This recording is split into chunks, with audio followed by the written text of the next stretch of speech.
Hello everyone, welcome to our channel Young Minds Tech. Today we are going to plan our UAV flight using DJI Pilot. The video has been discussed in BlueStacks. BlueStacks act as an Android version in laptop. You can simply do the things in your Android as mentioned in the video. So let's get started.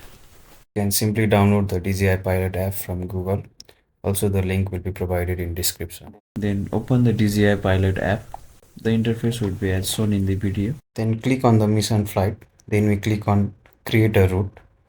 Among various options, we will be discussing about mapping options in this video. Then based on your study area, simply drag the mapping area as shown. Then we tap on the area to create mapping area. We can simply adjust the flight extent by dragging the points based on your study area. The area of survey, photos that would be taken, waypoints, estimated time, and distance will be shown. Then clicking on arrows at top right corner, we can see the camera being used, GST, ground sampling distance of flight, which means distance covered by a pixel in the ground. We also set altitude as required and keep takeoff speed and speed as default.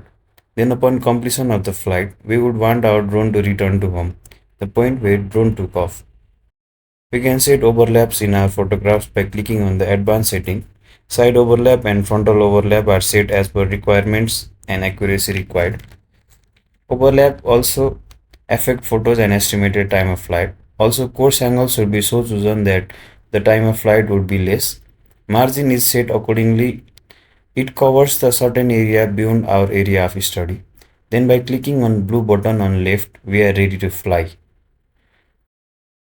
Before flying, make sure to click return to home upon completion. Also, if in case our drone is out of control.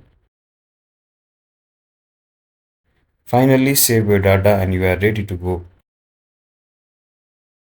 Happy flying.